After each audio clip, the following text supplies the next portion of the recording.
As crianças? Ah, sim, as crianças. Certo, deixa eu ver aqui. É, elas ficam andando ali. É. Bom, acho que hoje deu certo na primeira. Não teve problema. Aqui, deixa eu ajeitar. Pronto. Então. Acho que eu vou sentar aqui atrás. Diabá vai lá no fundão, hein, Diabá? Não, eu acho que é por causa do branco. Ali tem muitos. Esses mosquitinhos. É mosquitinho, não é formiga não. É por causa do branco. Que incrível! Não é bichinho, não, é mosquitinho. É meio de perto da luz. A Né? daqui refletia? É de luz. Show! Olha mesmo! Eles entraram. Mas eu não vi não, mas eu disse que eu já peguei. Ui. Podia no ventilador. Não adianta você fazer isso, eu acho que Quando todo mundo gosta de frio, de vento. Eles voaram Eu pra saio cá. fora. É aqueles de luz. É. É assim mesmo.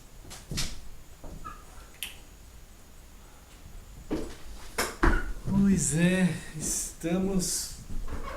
Deixa eu dando um alô aí para os irmãos Mas não é. que estão lá em São Bernardo do Campo, É coisa que é branca. né?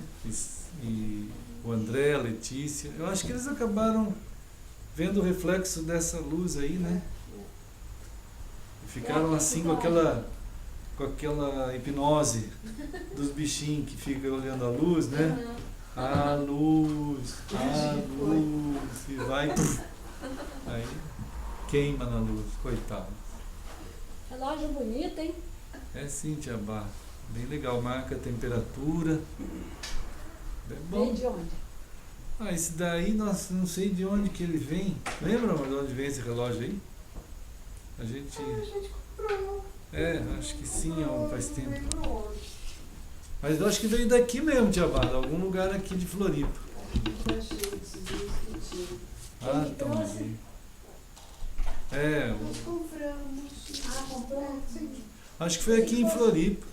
Tivesse. Não, esse foi daqui, acho. Não lembro. Mas é bem jóia, dá pra ficar vendo temperatura. E é bem distinto, dá pra ver bem. Distinto. Olha, irmãos, então queremos dar umas boas-vindas aos irmãos lá de São Bernardo do Campo, né, que estão ali. Também queremos o André, a Letícia, a Samira, que a gente estava junto aí até ontem. E também os irmãos de Campinas, São Paulo, Daniel, a Arlene, as crianças, né? E deixa eu ver quem falou um oi aqui. Também tem o Danilo, tem a Josi, o Edson, a família, né? O Luciano e a Virgínia, os filhos. E o Danilo que acabou ganhando aquela corrida lá hoje. Ele participa lá de Maratona? umas corridas que tem lá, né? Então também temos que estão lembrando aqui de todos eles, o Sérgio, né? Lá de Campinas, o Naif que está mandando um oi aqui também. A gente tem sempre conversado aí todo dia pelos telefones.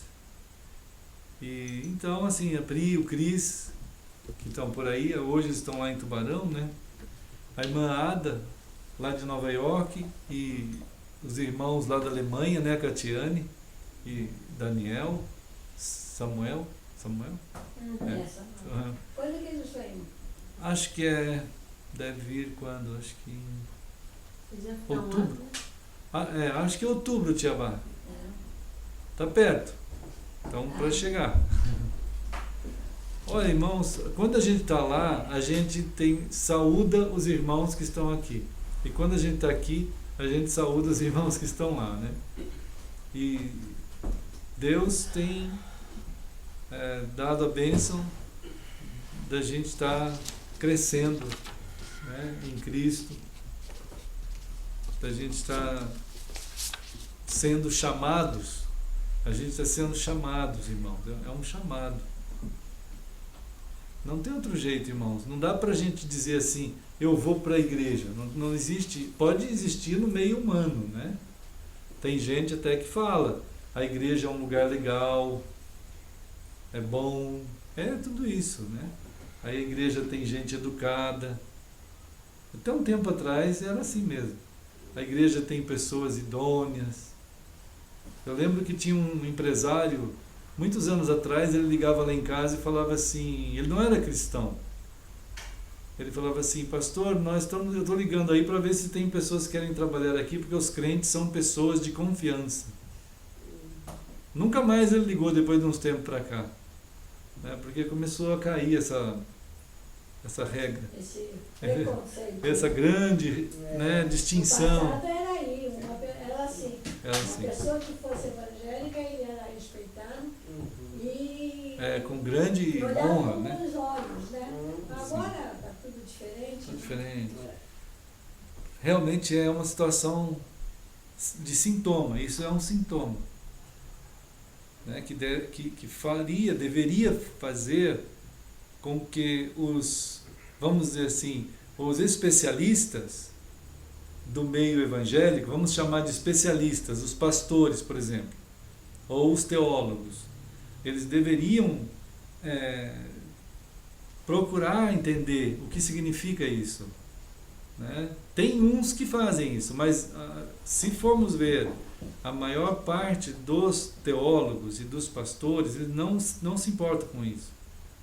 Eles estão simplesmente adequando-se, acostumando-se a essa visão desse tipo. Então, porque como a população evangélica ela é grande, em torno aí de 50 milhões no Brasil, talvez 60, por aí, e elas ficam já numa maneira de uma dinâmica, vamos dizer assim, como se chama no popular, turistas. Então eles ficam assim, um tempo numa igreja, outro tempo na outra, outro tempo na outra, outro tempo na outra. Então essa dinâmica faz com que os 60 milhões de crentes, eles, vamos dizer que 90%, ou quase 90%, eles são flutuantes. Esse estudo já tem, esse estudo já existe. Ao invés de estudar por que acontece essa flutuação, ou por que o caráter dos cristãos decaiu a ponto tal de, por exemplo, nos Estados Unidos, as famílias evangélicas, elas são iguais às não evangélicas quanto à separação. Iguais, até pior. Eu tenho dados aqui já do Instituto Barna Group, que o pessoal divorcia mais entre os evangélicos do que os não evangélicos. É algo absurdo. Mas ninguém estuda isso. Está todo mundo tranquilo. Ninguém pensa no caráter dessa situação. Eles simplesmente estão tranquilos. Porque determinadas igrejas que não aceitam ou não gostam daquela separação, eles pegam e vão para outras. Aí na outra, aceita aquela pessoa. Então há uma flutuação. E se não gosta de um, também vai para outra. Eu sou gay, o cara diz. Então vai para aquela que aceita os gays. Entende? Então as coisas estão ficando assim acomodadas.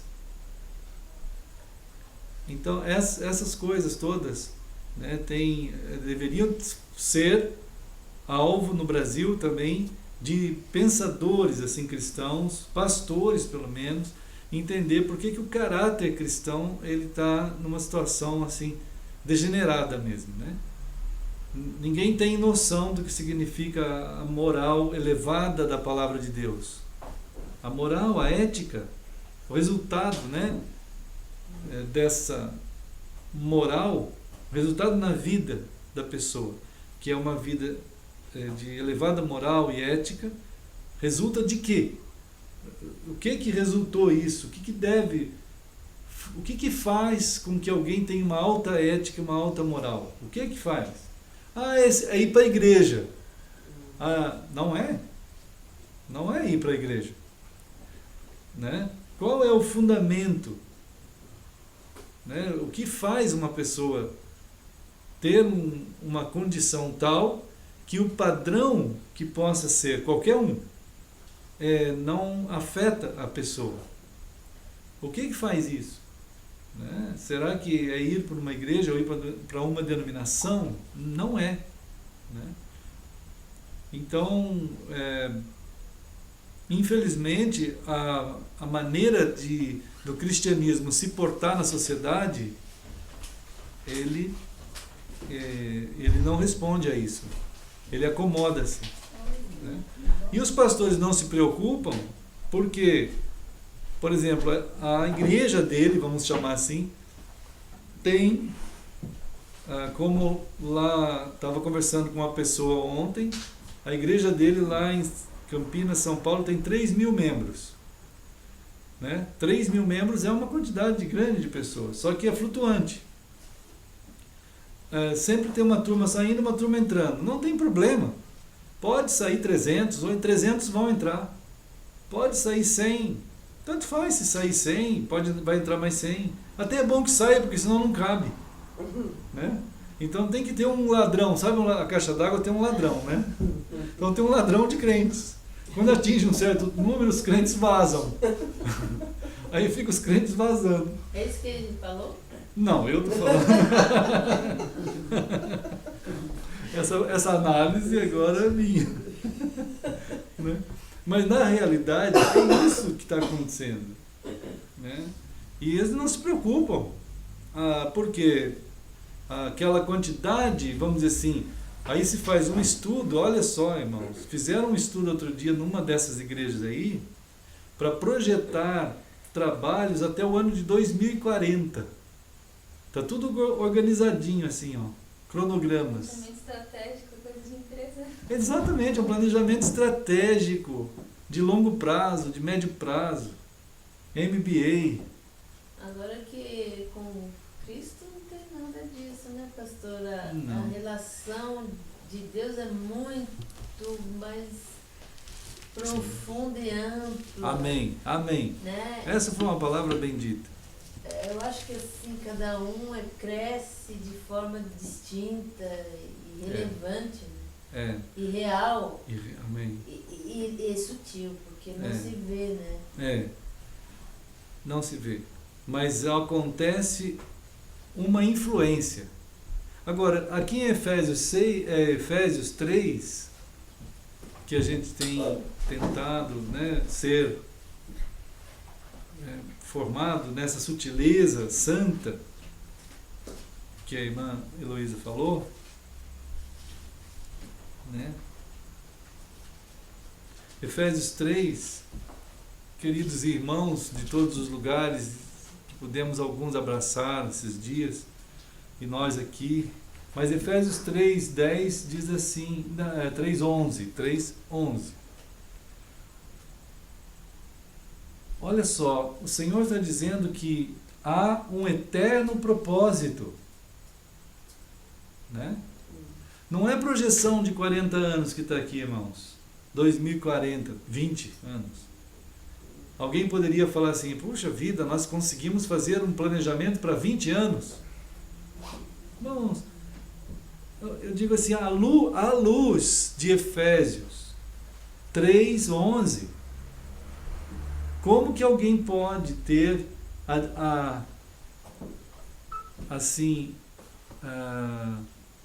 indigestão mental de produzir uma ideia, né? A congestão mental de produzir uma ideia, de planejar algo para 20 anos, irmãos, né? Aqui diz que o propósito que existe em Deus é um propósito eterno. É eterno, não tem como a gente... Essa dimensão aí nós não alcançamos. Né? o eterno propósito está estabelecido em quem? Nele, em Cristo. Está vendo? 3:11. Estabeleceu nele, que é em Cristo. O Senhor estabeleceu em Cristo. Então, é preciso demais que os cristãos em todo lugar, eles pudessem parar assim com tudo e se expor à palavra do Senhor como um homem de Deus, uma mulher de Deus, e falar assim: Senhor, misericórdia, não temos condições de nós fazermos algo. Nós não podemos imaginar aquilo que está no teu coração, aquilo tudo que está em Cristo, porque o propósito de Deus, aquilo que está para ser feito, está em Cristo, e não na cabeça de um pastor, ou de um grupo de planejadores, né? Não está. Então, entender pela palavra de Deus, né? O entendimento correto vem pela palavra de Deus. E a prática dessa palavra é a sabedoria. Aí sim é a sabedoria. Saber de Deus significa que a gente aceita isso. E a gente quer isso. Então, é claro que hoje, nos dias de hoje, as pessoas são ofendidas com isso, porque, afinal de contas, a gente estuda um monte, pode fazer projeções empresariais para uma igreja. Eu me lembro bem, quando eu estava na faculdade ainda, e o pessoal já estava falando duas coisas. Um é que era necessário que os pastores não fossem só pastores. Estava começando essa fase. Estava saindo de uma fase que foi muito dura para os cristãos, quando eles pediam muito que tivessem pastores. Eles queriam demais. Nós precisamos de pastores de Deus, homens de Deus, que cuidem da gente. Aí, como essa parte aconteceu por um período de tempo, mas eu me lembro de um lugar que a gente trabalhou e as pessoas começaram a nos acusar porque nós não fazíamos festa nunca. Era só estudo bíblico o tempo todo. Era só palavra de Deus, e o pessoal queria festa. Eu não sabia isso. A gente sempre é o último a saber. Então, as pessoas falavam: esse pastor aí não tem condição, é só Bíblia, né? E a gente querendo festa, como que eles falavam? Sociais, né? Teve uma época que os crentes eram loucos por festinhas sociais. Então, era um vício, né? E assim, aconteceu que a gente foi expulso daquele lugar. Aí, fomos expulsos. E depois disso, veio um pastor que só fazia festa. E nós fomos embora daquela cidade, fomos para outra. E aquelas pessoas começaram a ligar lá em casa: pastor, socorro, pastor, aqui só tem festa o tempo todo. Aí eu falei: irmãos, eu não posso fazer nada agora, né? Mas foi uma coisa incrível, que eles estavam assim. É como aquelas crianças que querem sorvete, e o pai compra logo um pote de 200 litros de sorvete e dá para a criança. Aí ele não aguenta mais tanto sorvete. E aquele povo foi chafurdado dentro de um tipo de comunidade que era festa o tempo todo. Depois demorou um ano para eles ligarem, né? Depois de um ano eles não aguentavam mais. O que nós podemos fazer, pastor? Eu falei: olha, gente, eu não sei, eu não sou nada aí agora, né? Agora vocês têm que orar, joelho no chão. Muitos saíram. Foi muito difícil aquele tempo para aqueles irmãos, né? Bom, toda vez que a gente perde de vista essa palavra do Senhor, a gente fica muito à deriva, assim, vagando. Os cristãos ficam seguindo propósitos temporais, né? Não propósitos eternos. Então, o propósito temporal é gerado por uma mente temporal, por uma mente que não está ligada no eterno, né? Não é, irmãos?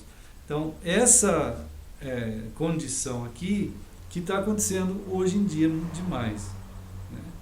Mas o Senhor continua, né, chamando a gente, e a gente estava lá em São Bernardo, vendo a festa do primeiro aniversário da Samira, e vendo o crescimento daquela vida, né? E vendo como, a gente estava comentando agora há pouco lá no carro com o Tiabá, como que há uma formosura, né? Há uma formosura na pessoa que vive o eterno propósito do Senhor. Há uma formosura. Por isso que é realmente todo homem de Deus, toda mulher de Deus, cada vez que anda mais no Senhor, fica mais bonito. Ele vai ficando bonito, né? Mas uma beleza de Cristo. Então há uma formosura. Há um lugar na Bíblia que diz que aquela pessoa que vive no Senhor, há uma formosura no seu rosto, né? Há uma formosura na sua personalidade, porque a personalidade dela é mexida pela ação do Espírito, da palavra, né? Então, esse tipo de caráter que vai dando essa formosura de Deus aí, os cristãos precisam muito, né? Precisam ser movidos a isso.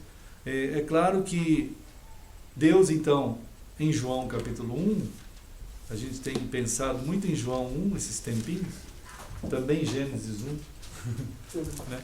Mas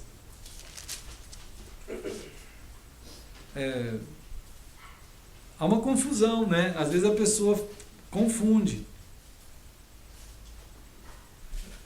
Em João 1, diz assim: no princípio era o Verbo, né? E o Verbo estava com Deus, e o Verbo era Deus. Ele estava no princípio com Deus. Todas as coisas foram feitas por Ele, e sem Ele nada do que foi feito se fez.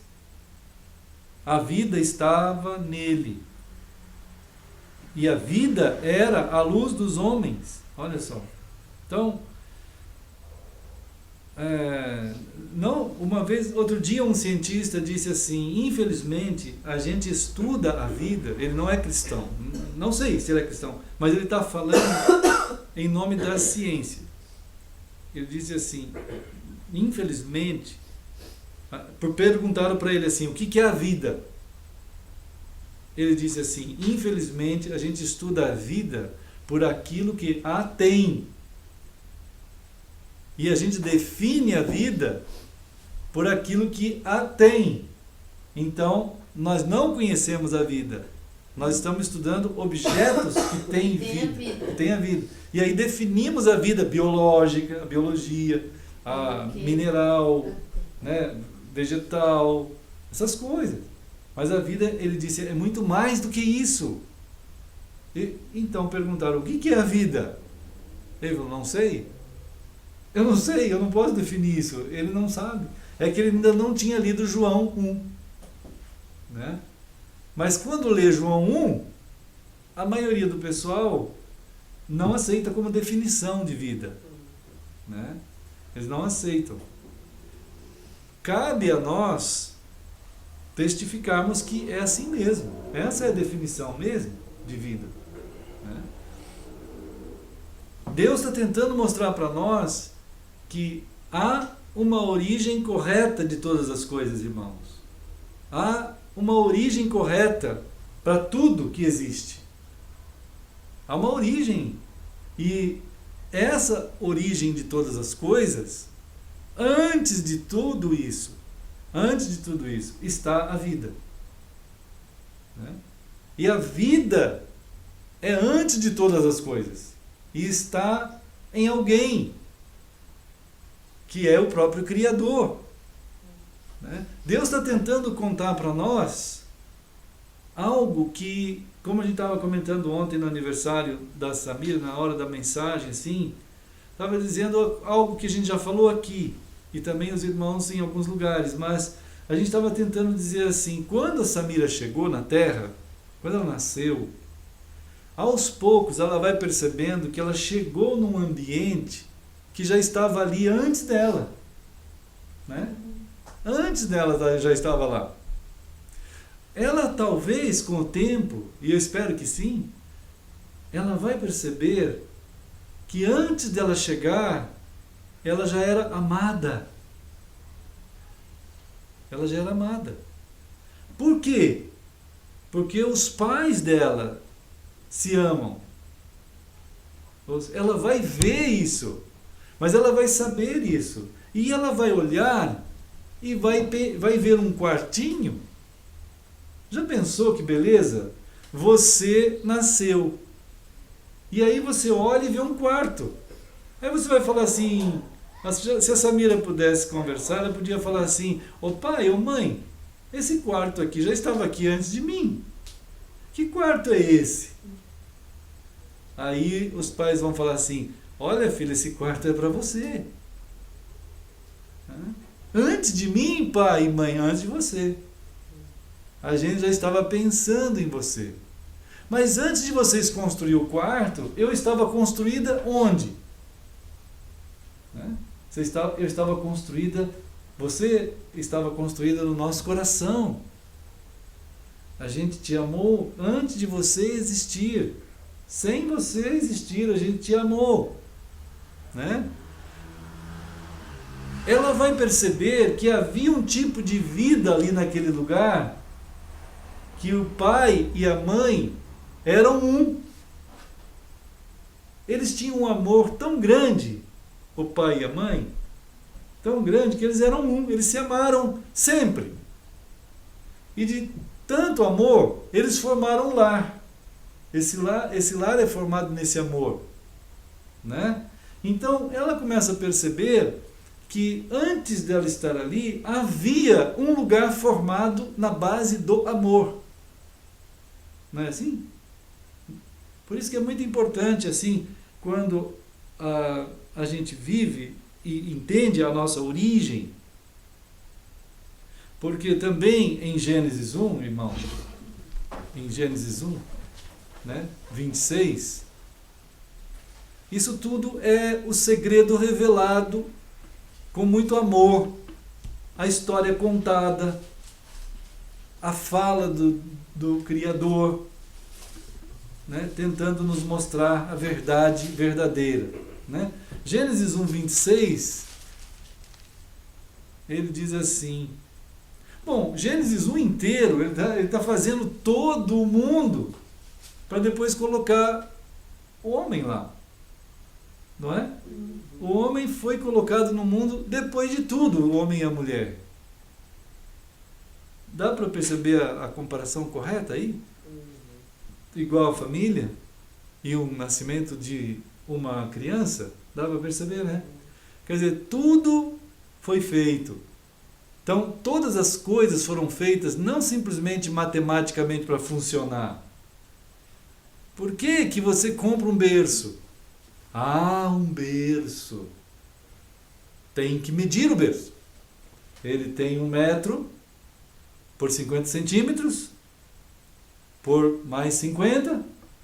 Ele é feito de madeira, pintada com verniz, com preguinhos, com cola. Isso é bom? É, pode ser. Mas, por que você comprou o berço? Porque vocês querem um filho. Mas o que é isso, o berço? O que significa? Não, a gente amorosamente quer um filho. Eu já vi muitos pais dizendo assim, eu já dou roupa para o meu filho, agora ele que se vire. Mas o senhor precisa de dar mais atenção ao seu filho. Uma vez eu falei numa escola para uma pessoa que inclusive era engenheiro. O filho dele estava chamado na diretoria. E eu estava lá nessa diretoria, naquele momento. Aí chegou o filho, que era uma das pessoas mais terríveis da escola, o filho desse engenheiro, e eu estava lá na diretoria. E o diretor disse, olha, seu filho ele tem um quadro que já começa a ser perigoso. E ele disse assim, olha, é o seguinte, eu não quero ser perturbado no meu trabalho. ó, é assim, ó, ele fez assim, eu tenho tudo isso aqui, ó, tenho isso aqui, ó. O que ele quer dizer? Eu tenho dinheiro. Eu já dou essa escola. Eu já dou roupa. Eu já dou comida. Eu já dou carro. Eu já dou o que for. O que for preciso eu dou. Então ele estava saindo, eu fui saindo junto e disse assim, eu acho, com licença, falar com o senhor um pouco. Sim, eu tenho que ir. Não, mas só um pouco. Eu acho estranho, muito estranho, o senhor que trabalha com cálculos, o senhor trabalhar assim, calculando desse jeito a vida do seu filho. Né? Se for para calcular matematicamente a vida do seu filho, ele está em demolição. Ele está em processo de rachaduras. Né? Não, eu não tenho tempo para conversar. Dá licença, vou embora. Ele foi embora. Né? Então, tem pessoas que, quando ele prepara o que eles chamam de lar, é simplesmente a composição de compras de determinadas coisas. Deus não fez isso. Nós estamos vivendo uma época que, para entender Gênesis 1 e para entender João 1, é muito mais difícil. Né? Porque as pessoas não estão tendo a mentalidade na profundidade mínima necessária para entender as dimensões que estão envolvidas num processo de formação de algo. No caso de um lar. Né, irmãos? De um lar. Quanto mais desse universo. Do universo. Quanto mais da eternidade, irmãos. Do propósito eterno. Olha só. Lar, universo, propósito eterno. Que dimensões estão envolvidas na construção disso daí tudo. Né? Oi, queridos!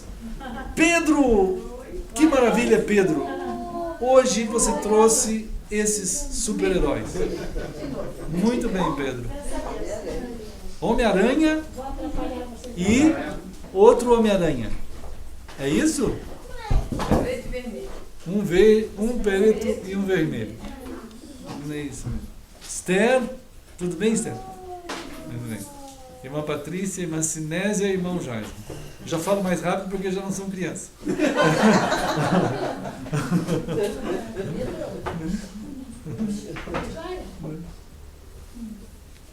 Nós estamos pensando juntos, irmãos, assim, no cuidado de Deus, né, em tentar falar conosco nas dimensões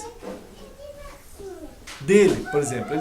Ele quer muito demais que a gente saiba, né, das profundidades que estão envolvidas, a relação entre o ser humano, né, com a vida. Né? Ser humano e a vida. Né? Ser humano e o próximo. O ser humano e Deus. Né? O ser humano e tudo que existe. O ser humano, ele tem que saber a verdade. Um filho, a gente está falando assim de um filho. Quando chegou a Esther, quando chegou o Pedro, né? Quando chegou a Samira, ontem a gente estava lá, né? Teve lá o aniversário celebrado e estava lá a Samira cantando parabéns. Né? Então a gente estava lá. Um pouquinho antes a gente estava compartilhando com as pessoas de que a Samira, quanto o Pedro, quanto a Esther, quando chegaram, nasceram, quanto o Felipe, né? Quanto cada um de nós chegamos em um lugar que já existia antes de nós. Né? Isso é, irmãos, extremamente importante para entender João 1. Nós temos que ter essa compreensão. Eles nasceram em um lugar que já havia antes deles.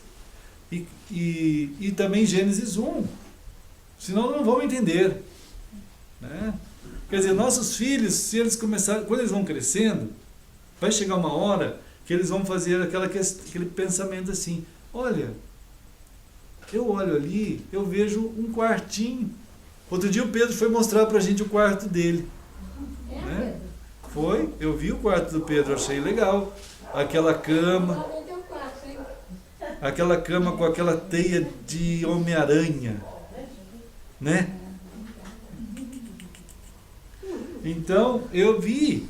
Mas o que acontece quando a gente está diante disso aí? O Pedro pensa, olha, alguém fez para mim. Alguém fez. Né? O Pedro mesmo, gente, ele não trabalhou para fazer esse quarto. Não foi ele.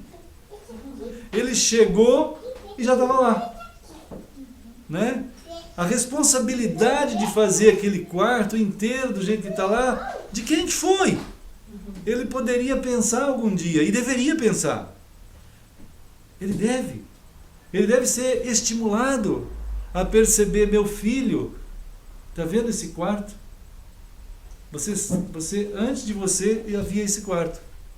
Né? Mas esse quarto surgiu, por que vocês fizeram ele? Por quê?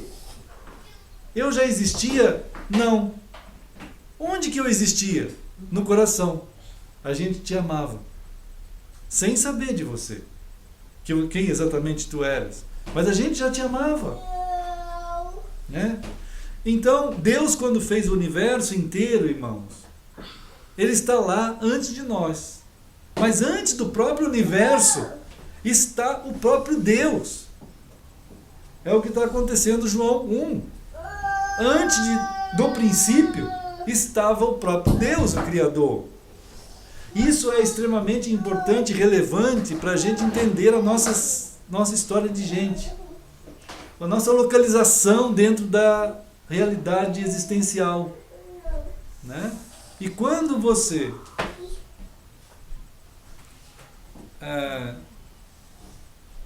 vai perceber que você estava ali, naquele lugar que já era antes de você, né? E que pessoas fizeram isso antes de você, com um profundo sentimento para que tu pudesse existir, né? Então, um sentimento de amor. Então, há uma história que deveria, a gente está comentando aqui, né? Olha, lá está mais uma turminha. Manuela, tudo bem, Manuela? Gabriel, vocês está bom, Gabriel? Muito bem. Manuela. Oi, Manuela. Tudo bem? Tudo? Gabriel, tá bom? Tá bom. Sandra e Luciana, tudo bem? Falo rápido porque já são adultos. Igual. Bom, irmão. Mas qual é eu não sei qual é o livro que fala do propósito de Deus, que Ele tem um propósito para nós. Exatamente, isso. Então, Efésios. A gente estava lá em Efésios. Agora há pouco, nós lemos então, Efésios. Ele fez tudo isso porque Ele tem propósitos para nós. Amém, amém. Essa conclusão que Deus quer que esteja no coração de um ser humano, né? E que Ele deu exemplos, inclusive na nossa família. Nós somos família. A família, normalmente, quando ela tem um filho, é porque ela ama, existe um amor entre o marido e a mulher, e a esposa, o homem e a mulher. Os dois serão uma só carne. Deus fez no princípio homem e mulher. Os dois serão uma só carne. Quer dizer, há uma intimidade de coinonia entre os dois. Isto aí é um exemplo vivo da coinonia que sempre houve entre o Pai, o Filho e o Espírito Santo, irmãos. Né? A geração do universo é uma geração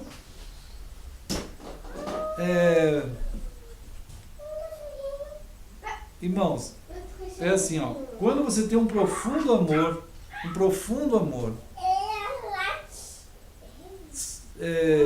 talvez quem se ama bastante, né, ele possa perceber um pouquinho de como Deus gerou todas as coisas, porque é na base do amor em Deus que se gera de verdade, entende?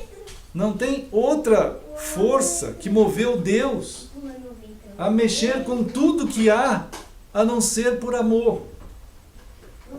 Ele gerou tudo não simplesmente matematicamente, organizadamente, embora as coisas, e materialmente, as coisas são assim por terem que ser assim.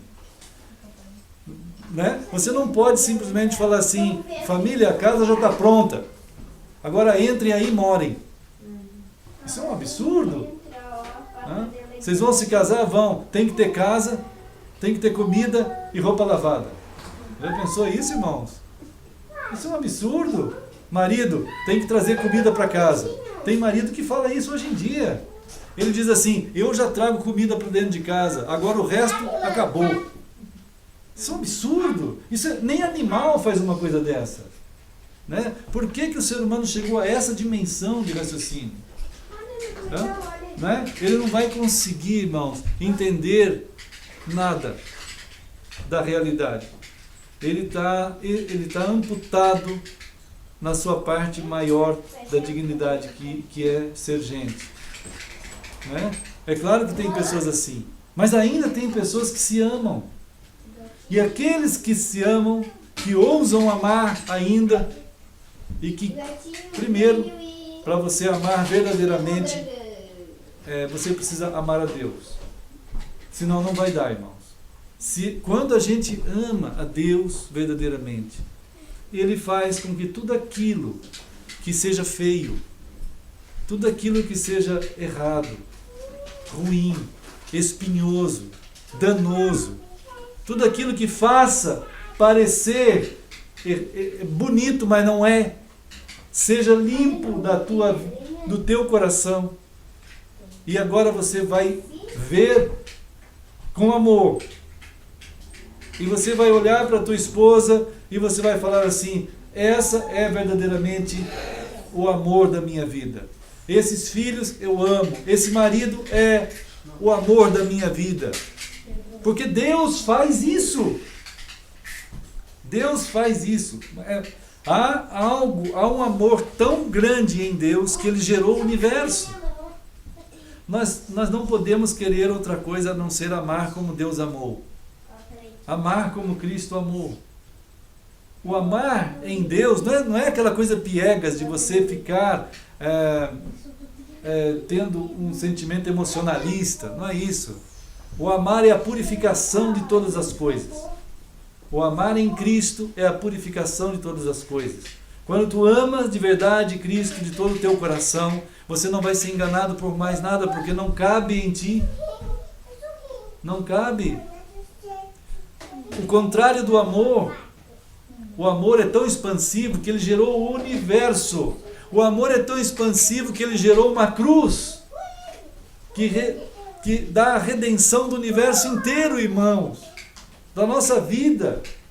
Agora, o contrário do amor é o absoluto egoísmo. É o egoísmo. Sabe o que é egoísmo? É quando você começa a perder todas as coisas. A pessoa que se volta só para si mesma, ela começa a perder todas as coisas. Uma das doenças maiores do nosso tempo, irmãos, é a solidão. É a solidão. É a pessoa começar a perder. Já tem estudos aí que eu tenho feito do que chamam de terceira idade, por exemplo. O que tem de estudos aí nessa área de terceira idade é uma das grandes falas do pessoal em geral, né? Isso é só um exemplo, porque em Cristo a gente não fica só. Em Cristo a gente não fica só. Mas no geral, no estudo do mundo aí, eles tentam estudar a terceira idade e dizem assim que uma das coisas mais difíceis da terceira idade é ele perceber que todo mundo em sua volta vai morrendo. Entende? Vai morrendo irmãos, vai morrendo pai, vai morrendo mãe, vai morrendo amigos. E ele vai ficando ali sozinho. Tem pessoas que não precisam chegar na terceira idade para pensar já sobre isso. E começar a perguntar qual é o sentido da vida. Porque eu estou vendo morrer não sei quem, morrer não sei quem, morrer não sei quem, ele começa a ficar com aquele sentimento de perda. E o sentimento de perda é uma das explicações sobre o egoísmo. Também, não é que é isso. mas ela vai causando na pessoa a sensação de solidão. Vai gerando uma solidão, né? Uma vida cada vez mais só. A vida só é uma das coisas mais terríveis, são as perdas. E talvez uma das dores maiores que a gente tenha que passar é ver a perda, por exemplo, de um filho, é ver a perda de um pai, é ver a perda de uma mãe, de um marido, de uma esposa. Não é uma coisa ruim? A gente sente a dor da ausência. A pessoa sente a dor, né? Então, o isolamento da pessoa também é uma dor, porque ele perde todo mundo. O egoísmo é ele perder todo mundo. Ele só se preocupa com ele. Ele não sei se percebe muito ou não, mas daqui a pouco ele está isolado absolutamente, né? Deus não é assim, né? Deus sempre foi em comunhão. Ele sempre foi Pai, Filho e Espírito Santo, né? Essa comunhão em Deus, Ele deu a nós, podemos desfrutar isso. Quando Ele criou todas as coisas em seu amor, né? Em seu amor, assim, quando a gente gera alguém, quando você gera alguém, deveria ser um ato de amor. Deveria ser. Quando você tem uma relação, por exemplo, né? Um homem e uma mulher, e naqueles momentos de grande amor dos dois, que já vem vindo acontecendo em todo o tempo, e não é um tempo... O amor, ele não fica reticente, né? O amor não é reticente. Eu amo um pouquinho agora na cama, e amanhã de manhã já não amo mais, eu tenho que trabalhar, eu tenho que correr. Não me fale em amor agora, mulher! Agora eu tenho que correr atrás das coisas. Ô marido, não me fale em amor agora não, eu estou fazendo arroz. O amor para, ele sossega, ele fica lá num canto guardado, ele para, não para. O amor, diz lá em 1 Coríntios 13, o amor jamais acaba. Irmãos, irmãos, o povo não liga. Ele não se importa. O amor se transformou em momentos. Sabe isso? Momentos controlados e marcados. E não é amor isso. E não é amor, evidente. Isso é uma prostituição. Isso é uma prostituição. Você marcar tempo, é programa, é fazer programa com alguém. A pessoa faz programa com o próprio marido, programa com a própria esposa. Isso é um absurdo. Isso não tem sentido. O amor é algo contínuo. O amor é de Deus. O amor precisa ser de Deus. Ele não pode parar. O amor é que gera. E aí então, ele vai gerar a vida de Deus dentro de casa, dentro da relação, né? Dentro de tudo que tu vais fazer. Irmãos queridos, outro dia a gente estava conversando, uma coisa que a Nancy falou que eu achei tão impressionante, foi o que a Oprah tem lá as suas maluquices, mas a Oprah fez um negócio muito lindo um dia desse. Teve um negócio lá em New Orleans, um tsunami. Todo mundo lembra daquele tsunami de New Orleans, fez 10 anos outro dia, né? Aquilo acabou com a cidade. Aquilo foi uma desgraça. Então a Oprah falou assim, pegou uma multidão lá que tinha perdido as casas e falou assim, vamos construir as casas para essa gente de novo. Aí foi num lugar lá, construiu tudo de novo, para todo aquele povo. Aí ela falou assim para os funcionários dela assim, vamos voltar lá, nas casas destruídas dessas pessoas, e vamos pegar tudo que a gente puder pegar, e vamos restaurar, e deixar tudo novinho, as coisas dessas pessoas, a história dessas pessoas, e vamos levar de volta e colocar nas casas dessas pessoas. Eles não sabiam. Eles estavam contentes com as casas que iam ganhar. Mas eles não imaginavam que quando eles fossem entrar de volta nas casas, eles iriam encontrar a sua própria história. A emoção foi muitas vezes maior do que só ganhar uma casa. Sabe, irmãos? A história daquelas pessoas estava lá dentro, eles não queriam acreditar que estavam entrando e vendo o sofá, e vendo o quadro, e vendo não sei o que, mas não sei o que. Aquilo é uma emoção que não tem descrição, não tem valor. Entende isso? Talvez, se entender isso, vai entender um pouco de quando a palavra de Deus em Apocalipse diz que quando nós partimos daqui, as nossas obras vão seguir com a gente. Irmãos, isso é algo que Deus está tentando dizer, né? Deixa eu falar mais baixo. Né, irmãos? É algo que Deus está tentando dizer para nós, né? Nancy, me ajuda. Eu vou me empolgando aqui. Né, irmão? Então, irmãos, porque é uma coisa lindíssima de grandeza, né? Alguém mandou um recado. Irmãos, sabe? Mas e se a gente... As obras não são maravilhosas? Calma, né? Assim, ó, Senhor, dá para pensar nessa grandeza. Então, por isso que essa pergunta é importante. E se as obras não são tão boas assim? Claro. Mas se forem boas, e como que é a obra boa? Lá em... Por isso que Paulo também fala isso. Apocalipse fala que aquilo tudo que fizermos no Senhor, ainda que seja um copo d'água, ainda que... É difícil dar um copo d'água para alguém? Em nome de Jesus? É difícil você olhar para alguém e responder com amor? Né? É difícil você dar um toque de amizade em alguém, abraçar. Essas coisas para Deus são de um valor eterno, se elas forem feitas em nome de Jesus. Agora o problema é que tem gente que nem para olhar olha, nem para tocar toca, nem para se importar se importa. Não há ligação, não há conexão, não há koinonia. Entende? Não há.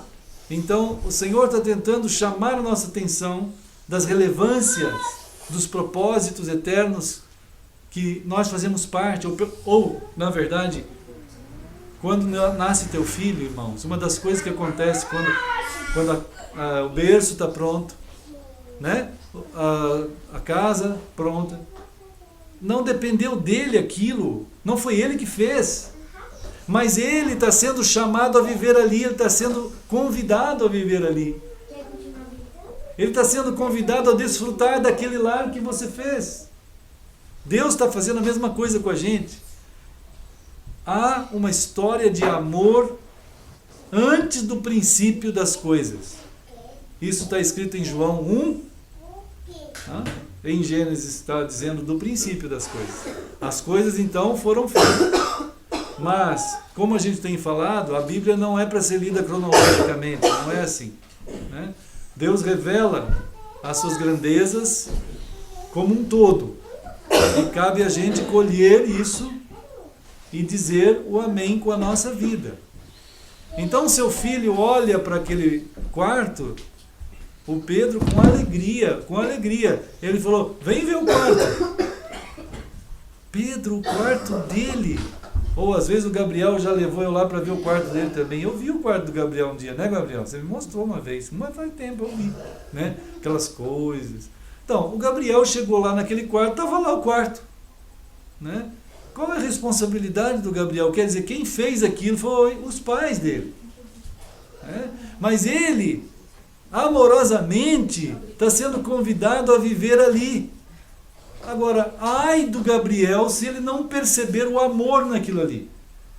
Ai do Gabriel se ele perceber que ele está ali por causa dos brinquedos, do berço, da cama.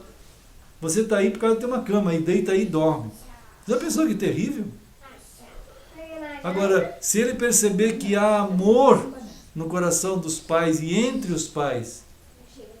Alguém disse uma vez num dos grandes estudos sobre família que a coisa que os filhos mais querem ver nem é se o pai o ama direito. Isso é verdade, ele quer também ver isso. Ou a mãe. O que mais ele quer ver, o filho, é se o pai e a mãe se amam. Entende? Porque quando um filho olha o pai e a mãe que se amam, claro que eles vão amar o filho, evidente, Mas o que causa um impacto profundo no coração do filho é saber que os dois se amam profundamente. O oposto é também terrivelmente válido. Quando os filhos veem que o pai e a mãe não se amam, causa uma rachadura terrível no coração do filho, por mais que eles morem na mesma casa. Entende, irmãos? Por mais que eles morem dentro de um lugar de ouro. É terrível. Entende? Então, Deus está com tanto cuidado, tentando mostrar para nós que há uma história de amor nesse universo, antes desse universo. Há no universo. Realmente o universo foi feito por causa do amor de Deus. Só que o pessoal não vê mais isso. Ele olha o universo, ele é capaz, como Jesus falou dos fariseus, eles eram capazes de dar o dízimo até da hortelã, irmão. Se um fariseu, ele chegava na rua, alguém desse um galinho de hortelã para ele contava, dividia em 10 partes, separava e ia lá e entregava no templo 10%. Já pensou? Jesus falou, vocês dão o dízimo até da hortelã, que acha em qualquer canto, mas vocês não têm amor algum por ninguém, por nada. Né? Vocês conseguem fazer uma coisa que é correta legalisticamente, mas amorosamente vocês não têm isso. Então você anula até aquilo que é correto. Entende? Anulou. Não tem valor para o Senhor. Né? Então, Deus está tentando mostrar para nós que o mundo foi feito com amor, embora o ser humano hoje calcule o universo em pó cósmico. Né? Quantidade de pó cósmico, ou hadrons, né? Aquelas coisas da colisão do hadrons para formar o negócio do bóson, né? Do Higgs. E o pessoal fica calculando a matemática do berço e não consegue ver o amor que tem naquela casa. Ele é capaz de entender a quantidade de madeira que tem ali, mas ele não consegue ver nada que tem amor ali. Ele sai para comprar o melhor berço, mas a criança entra num lugar que, como Coríntios diz, é um lugar frio. Faz barulho, mas é frio. Né? Não tem nada, não tem amor, não tem significado, nada. E o ser humano, isso não é religião. Isso é a decorrência da vida. Sim? Para quem viveu uma família unida no início, sofreu muito numa ruptura e viveu sem essa comunhão. Sim. A gente tem no coração uma lembrança e uma nostalgia de um tempo, desejando que isso volte. Sim. E quando se reúne, não ocorre essa reunião, essa comunhão. Sim, sabe? sim. Só pela restauração de Deus, que hoje na minha família está voltando. Amém, é verdade. Nós estamos vendo isso, né? E é incrível porque pessoas que não são de Cristo ainda na minha família estão sendo modificados, né? Sim. Então eu sinto os vestígios do que era antes, sabe? Sim. É verdade. É um processo terrível, mas que, como tu disseste, e aí está também essa obra que você perguntou, quando o Senhor começou a te alcançar, como também começou a nos alcançar, né? E o chamado, né? Por isso há um chamado, irmãos. O Senhor está nos chamando quando aqui em João capítulo 1, João 17, por exemplo, João 17, né? Essa compreensão dessa grandeza de que há um universo feito em amor, há uma salvação feita em amor. Lembra de João 3,16, né? Porque Deus amou o mundo de tal maneira, né, que deu o seu Filho unigênito, para que todo aquele que nele crê não pereça, mas tenha vida eterna. Então, a salvação é em amor. O universo foi feito em amor. na explosão do amor de Deus, vamos dizer assim, a palavra poderia ser pesada demais, não sei, mas naquele momento em que o homem e a mulher têm o ponto máximo da sua comunhão e que geram uma vida, Deus, no seu amor intenso e profundo, Ele fez nascer o universo numa quantidade de amor que se expandiu. Em Cristo, Ele amou tanto que o ato do amor de Deus se tornou materializado na pessoa do Verbo que se fez carne, que é a pessoa de Cristo. E que na pessoa de Cristo, agindo como Ele agiu, Ele foi até as consequências que nós não imaginamos. Tem gente que pensa que Jesus morreu numa cruz. Ele morreu numa cruz, realmente, né? Isso aí é a parte lúdica das coisas. As partes profundas de tudo isso que aconteceu, inclusive a cruz. Jesus foi até as últimas consequências. Que só uma pessoa, talvez, que tenha saído... às vezes as pessoas dizem assim... uma vez, a minha irmã, ela gosta muito de animais. Aí ela disse assim, que tem um cachorro que vive numa casa. Tudo bem. Aí ela pegou um da rua para poder trazer para aquela casa. E ela falou assim, eu não sei por que razão, esse que veio da rua, ele o tempo todo fica grudado em mim, dando rabo, fazendo um monte de coisa, e juntinho, e é uma manifestação imensa de, sei, talvez gratidão. Animais podem fazer uma coisa dessa, né? E o ser humano precisaria aprender, é numa dimensão que não tem nem como comparar, é numa dimensão ainda extremamente maior e sublime, né?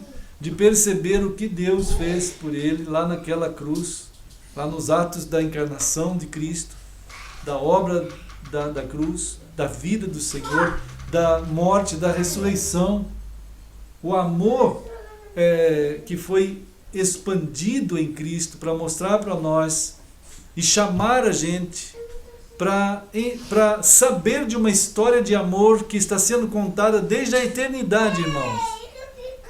Jesus está tentando dizer para nós que nós estamos sendo chamados a viver no lar, nascer num lar que nós não fizemos. Entende? Jesus está chamando nós para vivermos num lar que não foi nós que fizemos, mas que o berço está pronto para a gente nascer.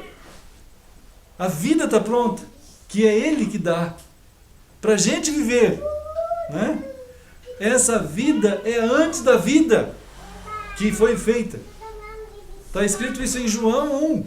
A vida estava nele. A vida era antes do princípio. É essa vida que nós estamos sendo chamados a entrar nela. Nós estamos sendo convidados a viver essa vida, né? A vida que é antes do início das coisas. As coisas acabam.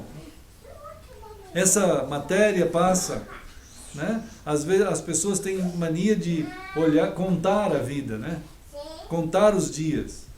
Os dias têm um propósito. Os dias têm um propósito, como Moisés fala no Salmo 90. Eles são uma dádiva de Deus para que dentro disso a gente possa ser encontrado pelo Senhor, pela sabedoria do Senhor, pelo saber de Deus.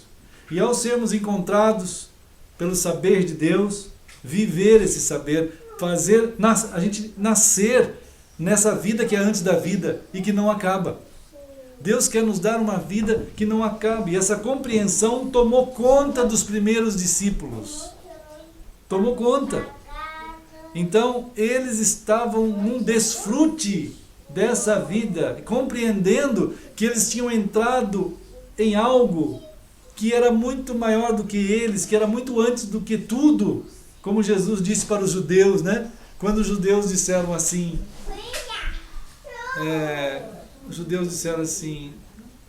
você está dizendo que você é mais velho do que nós? Nós somos descendentes de Abraão. Já pensou, irmãos? Que coisa mais... Aí Jesus disse assim, antes de ti Antes de Abraão. Antes de Abraão, eu sou. Ele usou a palavra eterno, né, do eterno que ele usou para ele mesmo. Eu sou. Quer dizer, eu sou é o que é sempre. Né? É o que é sempre. Isso foi tão impactante, mas para eles, porque eles tinham uma referência apenas existencial, religiosa, né? E então isso definhou, né? Definhou os judeus, definhou os hebreus. Eles ficaram definhados na estatura da sua religião, irmãos. Né? É como os crentes hoje, eles estão definhados na estatura da religião crentesca deles. Né? Todo mundo é crente nas religiões crentes, definhados na estatura dessas religiões.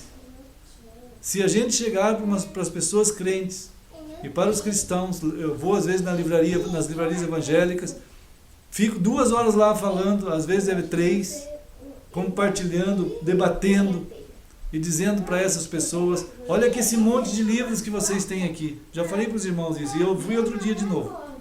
E as pessoas ficam assim maravilhadas com a palavra de Deus. Mas na hora de dizer assim, deixa tudo e siga-me, é isso que eles não vão fazer. Né? Mas pastor, a gente teria que, pela sua ideia, teríamos que demolir todos os templos. Eu falei, mas eu não falei isso. Eu não falei que tem que demolir todos os templos. Eu falei que vocês não têm que ficar nisso. Vocês têm que deixar tudo para seguir Jesus. Deixa templo com templo. Essas coisas não vão ficar pedra sobre pedra, disse Jesus em Jerusalém. Deixa isso. Ó mestre, olha que templo esse em Jerusalém. Lembram isso, né, irmãos?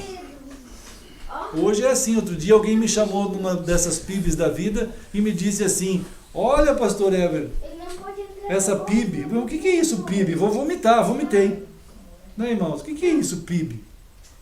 Hã? O que é isso? Onde que é? Irmãos, o templo em Jerusalém era feito de paredes de ouro, paredes de mármore. Eles tinham aqueles cheiros, aqueles perfumes. Já falamos aqui que os perfumes, incensos que eram colocados dentro do templo eram de tamanha quantidade que dizia o Flávio Josefo, que está lá em cima, né, ali. Flávio Josefo, historiador judeu. Ele dizia que o cheiro era tamanho que as cabras a 5 quilômetros de distância começavam a espirrar de rinite alérgica do templo de Jerusalém. Já pensou, irmão? Ele não usou a palavra rinite alérgica, o Flávio Josefo. Ele só disse que as cabras espirravam. De tanto perfume no templo de Jerusalém. A grandeza arquitetônica e de perfume e de beleza era imensa.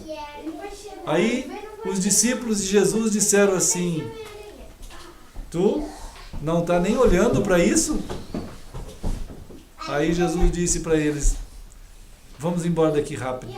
Não vai ficar pedra sobre pedra. Irmãos, sabe qual é o último templo que Deus está construindo na terra? Os judeus, lá em Jerusalém, os judeus estão prestes a construir o 4º templo. Né? Eles estão prestes a construir o 4º templo. O Edir Macedo já construiu o templo de Salomão aqui, que é uma aberração. Né? Porque é totalmente aberração. Evangélicos estão querendo construir também o templo em Jerusalém. Né?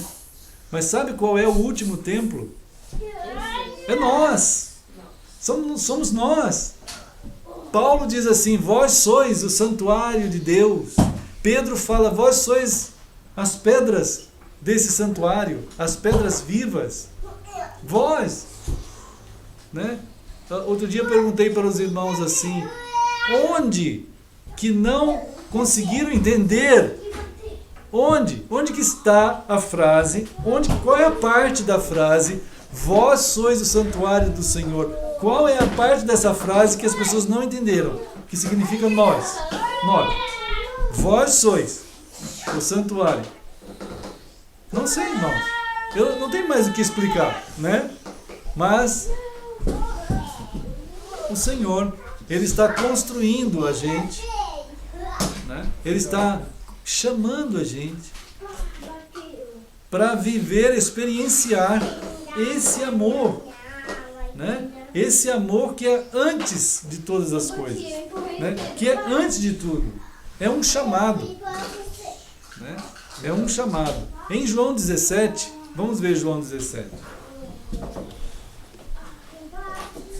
Né? Olha só.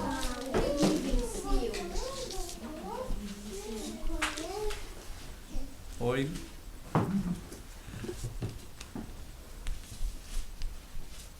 Olha só, João 17, 24. Vamos ver. Que bonito, Manuela. Muito bem. Legal, turma. Olha só, irmãos, João 17.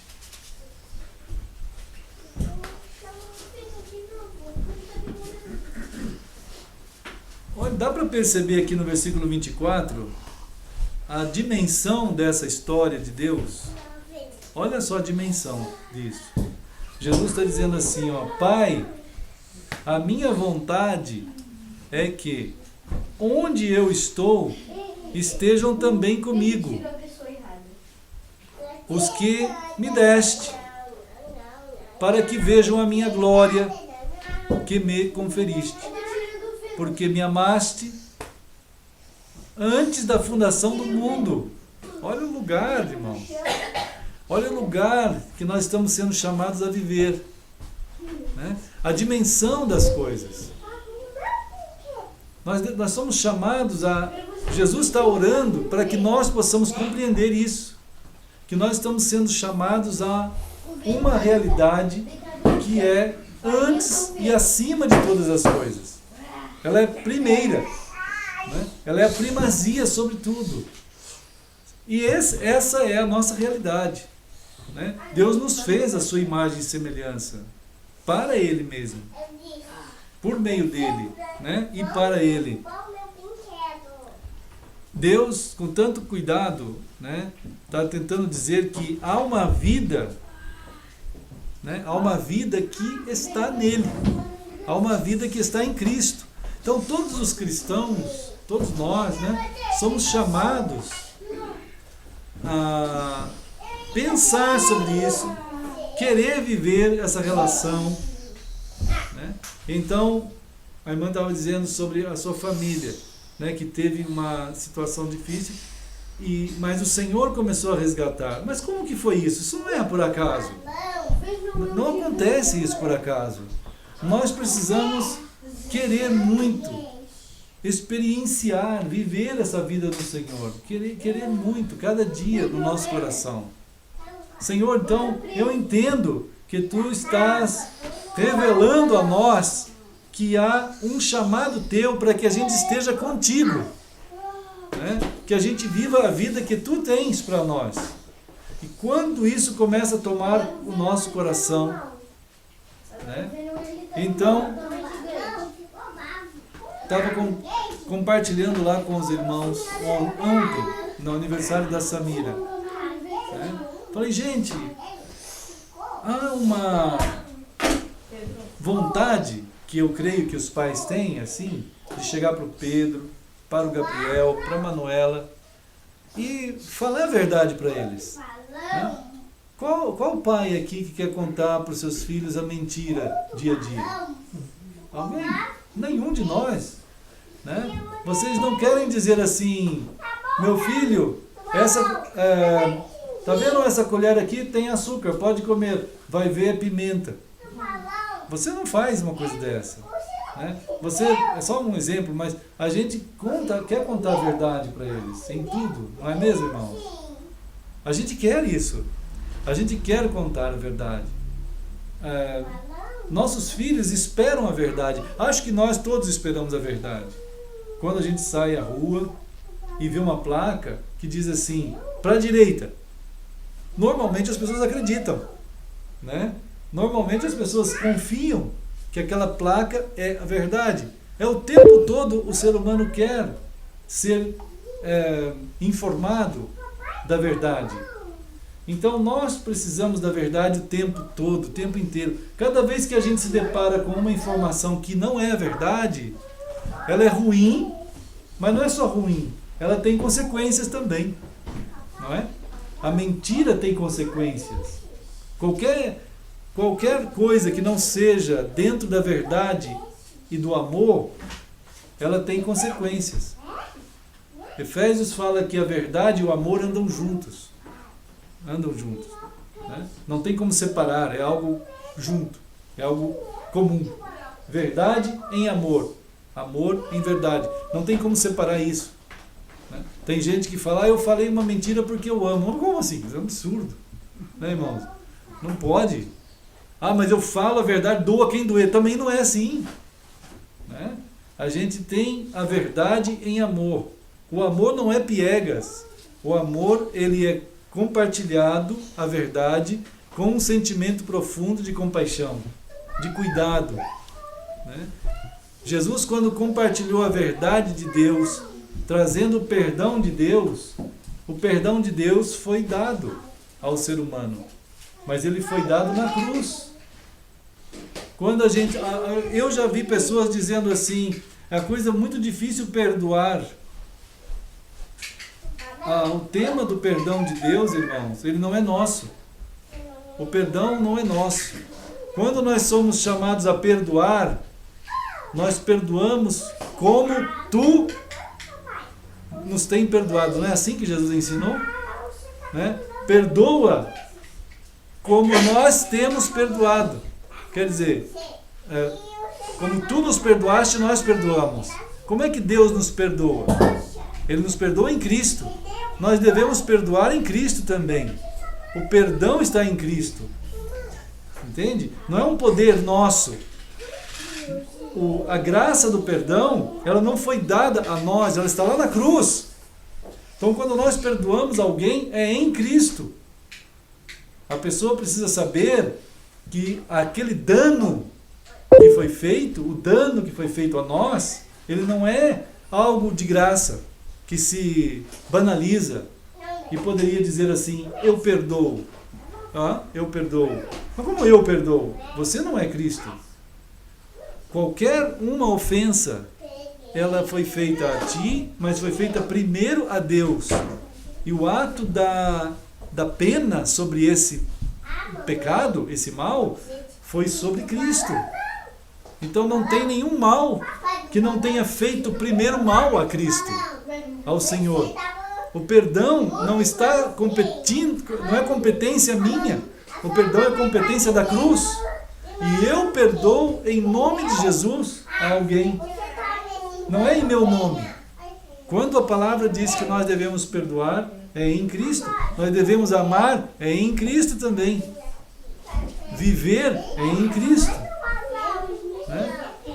Essa vida, né, irmãos? Outro dia o Tiago já falou, né? Pastor, tem uma criançada lá, né, pastor? Olha, irmãos, tem mesmo. Olha, vocês estão vendo aí a criançada. Olha uma ali. Olha lá, olha que maravilha. A Manuela lá. Olha lá atrás o Gabriel. Ali está o Pedro. Ali está a Estela, naquele cantinho. Algum dia eles vão crescer mais. Sabe, irmãos? É assim mesmo. Né? Deixa eu ver. As crianças, eles estão sendo tecidos pelo Espírito. Tem gente que fala assim, pastor Everton, isso é uma bagunça? Eu não vejo como bagunça. É claro que dá um pouco de trabalho. Viver dá trabalho. Viver dá trabalho sempre. Esse é um bom trabalho que a gente está construindo nas crianças. Aos poucos, elas vão tendo 4 anos. Quer dizer, passa um ano, né? Passa um ano para elas terem mais um ano. Elas vão fazer 3 agora, né? 3. Todo mundo junto, fazendo 3. A Manuela, o Pedro e o Samuel. Todo mundo fazendo 3. Daqui a pouco eles vão fazer 4. O Gabriel já está ali com quanto? Gabriel, quantos anos, Gabriel? 8. Opa, olha a voz dele, ó. Ah, tá vendo? 8 anos. É. Vamos ver aqui. Olímpia, quantos anos? 12. Quanto? 3? Como que é isso? Traduz aí, mano. Fazer 3. Ah, fazer 3. Ah, tem que ter tradução, né? Olímpia, 12. Ô, Esther, quanto, Esther? 10. Olha, uma menina, uma moça. Não, 12 não, 14. Desculpa, Olímpia. Desculpa, Olímpia. Pode falar, pai, 14. Eu deixei passar, hein, Olímpia? 14. Vamos ver quem mais poderá responder. Deixa pra lá. Deixa pra lá, né, Tia Bá? Acho bom. Esses tecidos, né, irmãos? São tecidos de Deus. Que eles estão sendo compostos por algo de Deus, né? Algo do Senhor. Alguma hora eles vão parar de gritar, mas tem composições que o Espírito Santo está construindo neles. Os primeiros cristãos entenderam isso, que eles são construídos assim no meio de todos nós, né? Dá trabalho, é um trabalho. É um trabalho para eles, é um trabalho para os pais, é um trabalho para nós. Nós queremos entender o que está sendo falado, né? Mas há algo mais do que o que está sendo falado também. Que eles são amados entre nós.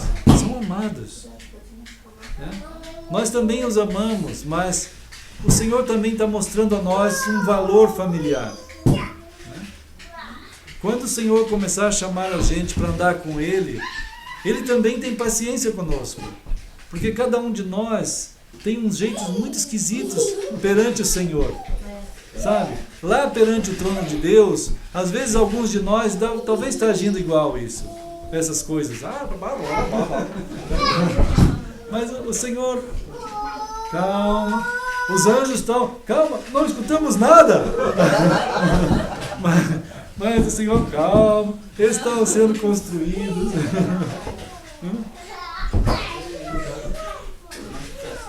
Né, irmãos? É um cuidado carinhoso do Senhor. Isso deve ficar guardado no nosso coração. Quanto Ele quer a gente para viver o amor que Ele tem.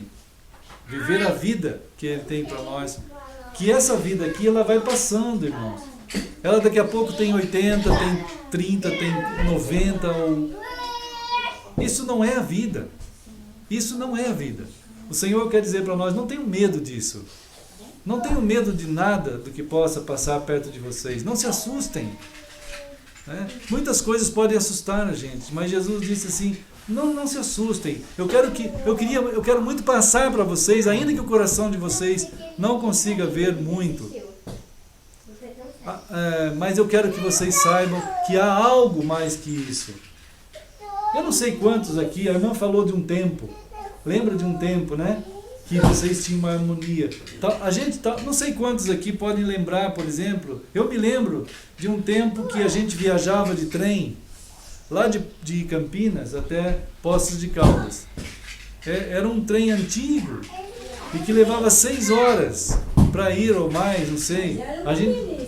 Era uma delícia. Né, Tia Má? Bons tempos. Era Mogiana, aquela linha que tinha, não sei. Você pegou esse tempo? Mas, lembram, uma vez eu falava para o André assim, André, na casa do nosso tio, do meu tio, tem uma fazenda, é uma fazenda lá, e tem uns cavalos. E aí um dia nós fomos lá, nós falamos para o meu tio sobre isso, e quando o André chegou lá, ele olhou de longe, ele falou, pai, olha lá um cavalo. E pai, tá com uma sela. Aí nós perguntamos pro meu tio assim, ô tio Jair, olha um cavalo. Ele falou, não, mas eu preparei esse cavalo. Para quem? Pro André, porque eu sabia que ele vinha aqui. E o André saiu correndo lá pro pasto. E subiu naquele cavalo e começou a andar naquele cavalo. Jesus está tentando dizer para nós coisas assim, irmãos. Histórias da eternidade. Quando ele fala assim no versículo 24, Pai, a minha vontade é que onde eu estou eles estejam e experimentem o que eu tenho para eles viver. Para muita gente isso não tem mais significado nenhum, porque ele não tem essa conexão. Ele não tem mais sensibilidade para ouvir uma história de Deus. Talvez nem dá de que hajam tempos a serem lembrados. Tem gente que não consegue lembrar de tempo algum mais. É uma tragédia. Mas o fato de pessoas não lembrarem de tempo algum não significa que não exista tempo algum. Entende, irmãos? Jesus chegou numa época em que as pessoas já não lembram mais de nada. Elas estão desgraçadas. Mas Jesus quer dizer assim, eu quero revelar a vocês uma história que vocês não sabem e que existe. Eu quero chamar vocês a viver essa história. Basta o coração de vocês querer que eu viva dentro de vocês. Basta que vocês me permitam contar essa história para vocês, porque ela é verdadeira. Ela é mais verdadeira e mais cheia da graça do que essas desgraças que o mundo está contando para vocês. E que as pessoas acreditam. O mundo, de tanto acreditar nas desgraças, ele ficou desgraçado. Ele não tem graça alguma. As pessoas estão sem graça. Mas o Senhor veio trazer a graça eterna de Cristo para nós. Né, irmãos? Então, vamos celebrar o Senhor. Vamos celebrar, né? Podemos celebrar Cristo, né, irmão? Porque Ele está levando a gente a viver essa vida aqui, agora já. Queremos isso? Podemos, né? Então, podemos em Cristo, né? Por causa do Senhor. Irmão Jair, por favor. E assim a gente está sendo formado, né? As crianças nossas aqui, ó, né? Um dia elas vão pensar assim, puxa vida, meu pai, ele faz parte de uma família de Deus. E eu também estava lá. Né? Minha mãe. Né? As pessoas me amavam. E eles não me expulsavam de lá. Às vezes a pessoa fala assim, pastor, o senhor aguenta? Eu não tenho que aguentar nada, eu não estou aqui para aguentar, eu estou amando eles. A gente ama essas turminhas. E então, né, irmãos? Um dia eles tiveram uma ideia assim, vamos fazer um campo de concentração de crianças, né, chamado Kindergarten. E aí fizeram os Kindergarten lá na Alemanha para separar as crianças dos seus pais. E eles foram aprender as doutrinas socialistas. E começaram, irmãos. Aí surgiu o Hitler. Já pensou o Hitler pequenininho assim, igual o Pedro? Oi, Hitler, vem aqui. Hitler, toma aqui o pirulito. Aí o Hitler... Aí ele falava assim, cadê seus pais? Não sei.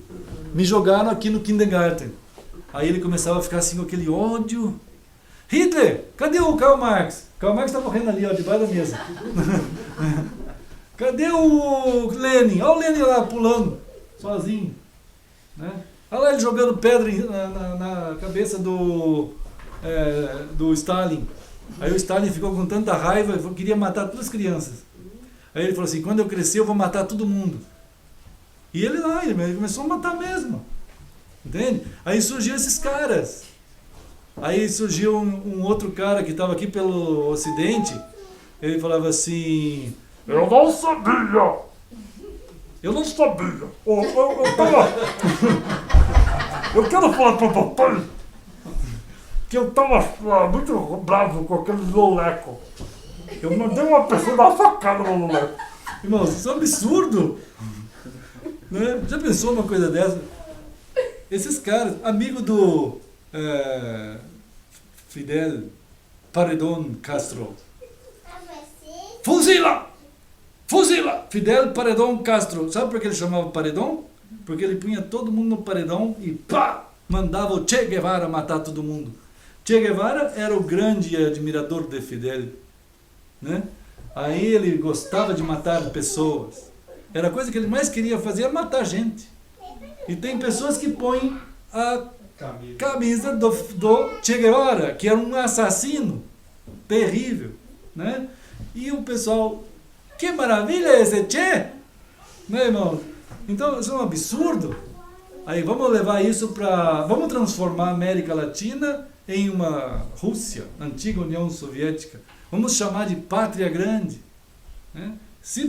Claro, essas ideologias surgiram nos kindergarten, né? nos jardim da infância. Então, o que aconteceu com as igrejas? Fizeram a mesma coisa. Elas fizeram as classinhas de crianças. Olha que nome bonitinho. Kindergarten é bonitinho também. Kindergarten é jardim da infância, né? Classinha de criança é bonitinho. Põe todas as criançadas lá, né? E estão tudo aprendendo a Bíblia. Mas sabe mais o que eles estão aprendendo, irmãos? Que eles não são aceitos nos cultos. Eles têm que ter cultinho. Isso é um absurdo. Isso é um absurdo. Como que pode? Você já viu na Bíblia Jesus falando assim para as crianças? Ô discípulos, leva essas crianças daqui para fazer um cultinho lá atrás daquelas árvores. Estão atrapalhando nós aqui. Foi isso que Jesus disse, irmãos? Não, ele falou que que ele falou, o maior de todos que estão aqui é ele. Vinde a minhas crianças. Não, e ele falou que quem é o maior no reino entre todos aqui que estava no templo? Não sei. Sim, tem que ser igual às crianças, né? Não. Quem é o maior? Quem é maior aqui? Sim. É a criança. Sim. Eu não sei. É assim mesmo. A gente precisa ser com o coração igual das crianças. Tá certo. É isso mesmo. Né?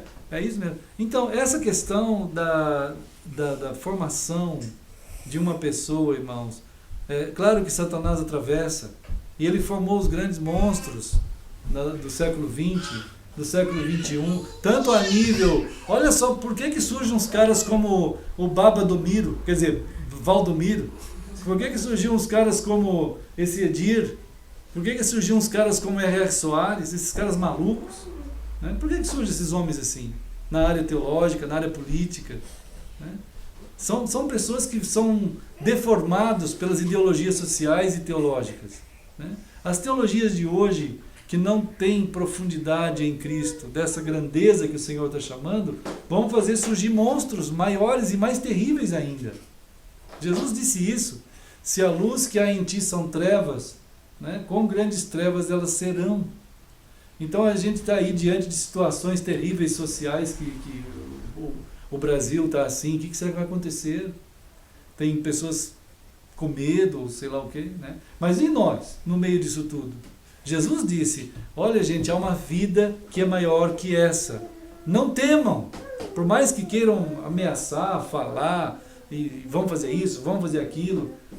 Deus sempre cuidou de nós, do seu povo, Ele sempre cuidou.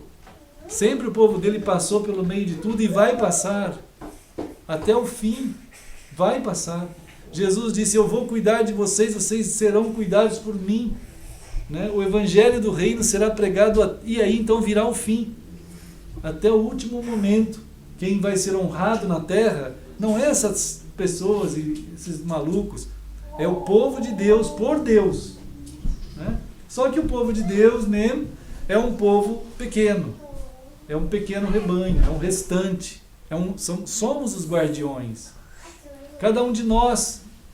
As crianças que estão vindo aí, olha só, um Gabriel que conhece Jesus, né?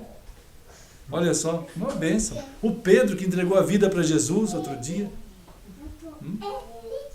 A Esther, a Manuela. Manuela também ama Jesus, não ama, Manuela? Ah, é isso mesmo. Entende? É assim que é. Olha o Samuel lá, também que ama Jesus, junto com a Catiane, com o Daniel. As crianças. E assim Jesus chamou a gente para celebrar Ele. Né? Em Mateus 26,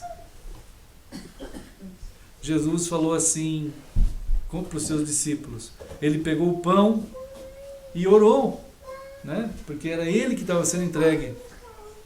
Ele é o testamento de Deus por nós. Vamos orar, né, irmãos? Querido Senhor, no meio de todo tipo de situações terríveis, um mundo morto. O Senhor veio aqui, contou a história toda para nós.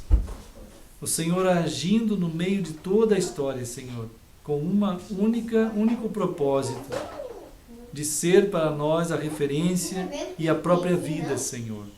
A vida que não acaba. Aqui estamos nós, dando graças, porque é por Tua causa, Senhor, que somos resgatados da vã maneira de viver, da morte eterna. E estamos aqui celebrando com todo o nosso coração cheio de Ti mesmo, dando-Te graças pelo que o Senhor Jesus fez naquela cruz, entregando-se a si mesmo e em dimensões ainda maiores do que podemos imaginar. Nós Te agradecemos em nome de Jesus. Amém.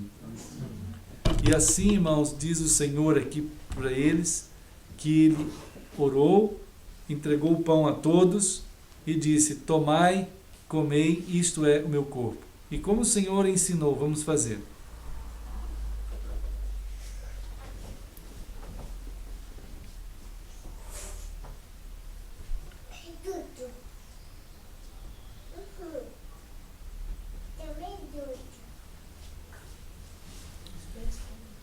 E em Teu nome, Senhor, em Teu nome nós fizemos assim. Amém. Irmãos, Jesus então pegou o cálice e mais uma vez Ele orou junto com eles, dando graças. Vamos então orar. Querido Senhor, a entrega do Cordeiro Santo de Deus lá naquela cruz fez com que toda a Tua vida, Senhor, fosse entregue ali pelo Teu sangue que o Senhor derramou naquela cruz. Senhor Deus, nós Te damos graças, porque este é o preço altíssimo que foi pago por nossas vidas ao Senhor eterno Deus. A justiça requerida de Deus por aquilo que estava nos levando à condenação eterna, Senhor. Querido Deus, eis aqui as crianças do Senhor, eis aqui todos nós, filhos do Senhor, resgatados para viver a vida que só Tu podes dar, celebrando o que só Tu podes fazer. Nós damos graças em nome de Jesus. Amém. E o Senhor disse assim: bebei dele todos, porque isto é o meu sangue, o sangue da nova aliança, derramado em favor de muitos para a remissão de pecados. E digo-vos que desta hora em diante eu não beberei deste fruto da videira, até aquele dia em que o hei de beber convosco o novo vinho no reino de meu Pai. Então, irmãos, como Jesus ensinou, vamos fazer.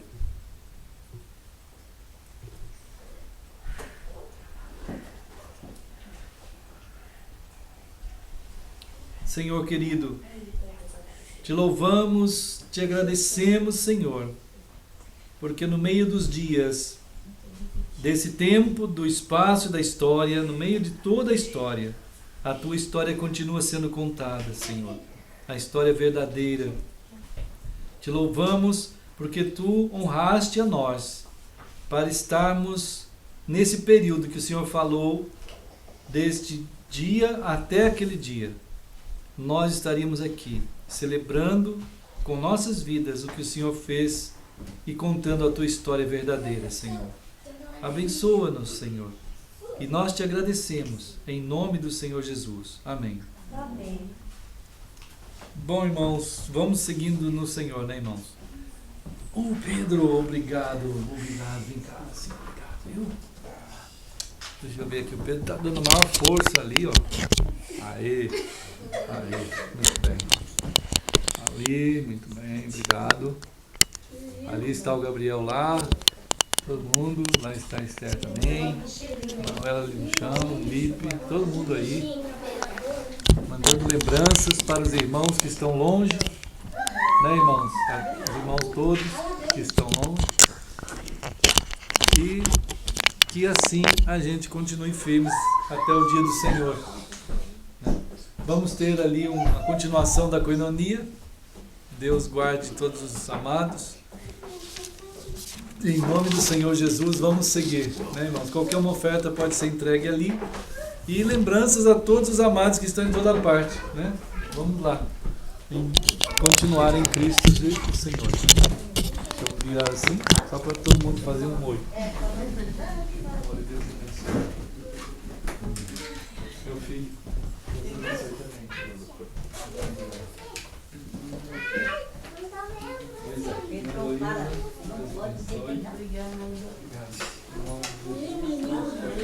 Você que gosta de trabalhar,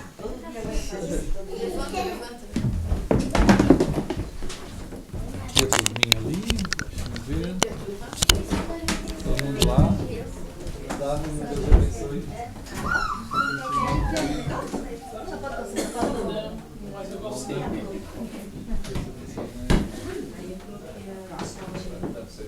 Irmão Sam, e aí?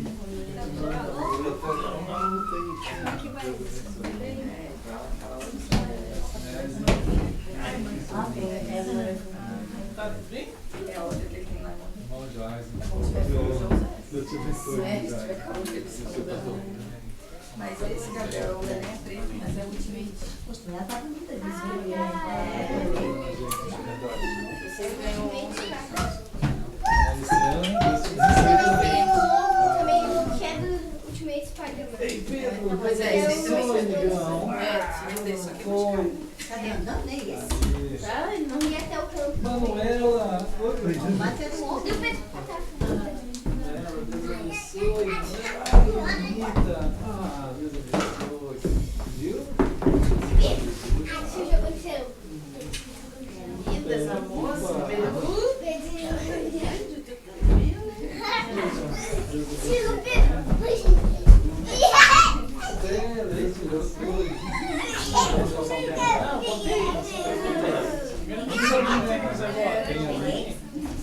Pois é, filho.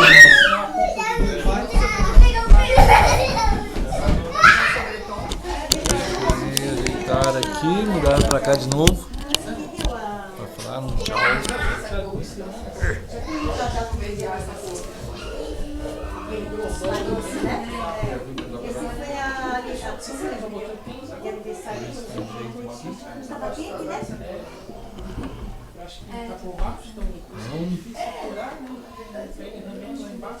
Mas não caiu não?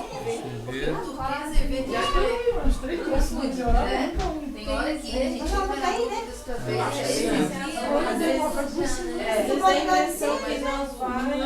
Eu botei assim, uma faixa no dedo, botei o tempo, mas tem que andar acompanhando, porque ele não bateu no sapato. Amém, minha mãe está lá assistindo. Deus abençoe, mamãe. Deus abençoe. Todos os irmãos, Tiago também. Deus abençoe. Irmã Eunice, Deus abençoe também. Irmão Nayef. Irmã Paula. Daniel e Arlene.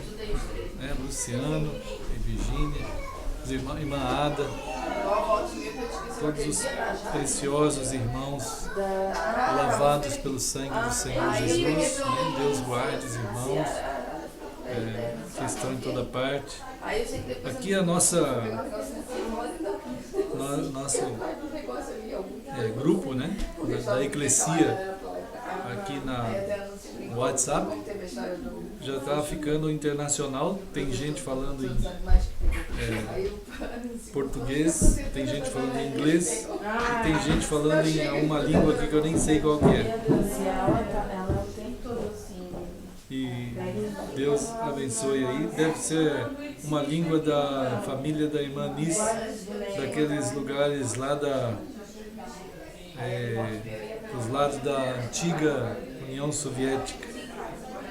Mas Deus abençoe todos os irmãos. Mas no fim, todos nós estamos falando a linguagem no Espírito do Senhor, que é a mesma língua que o Espírito Santo colocou em nós pelo sangue de Cristo.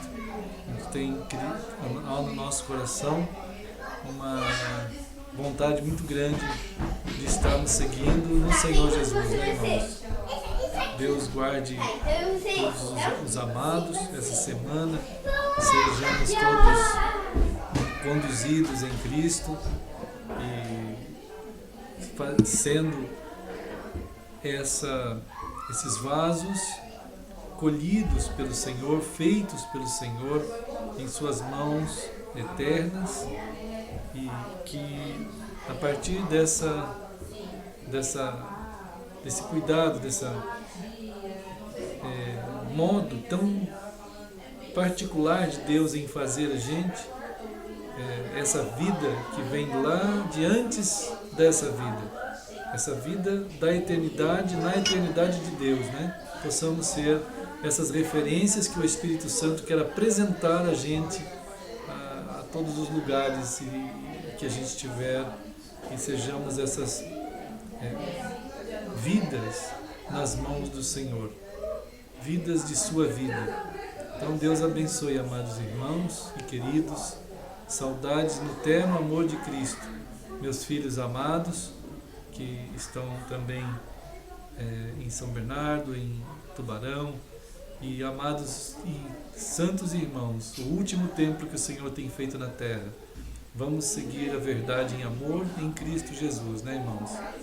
Então, eu vou desligar, como falei para os irmãos, com aquela saudade em Cristo, né? Mas ligados no Espírito. Então, Deus guarde todos nós em sua graça.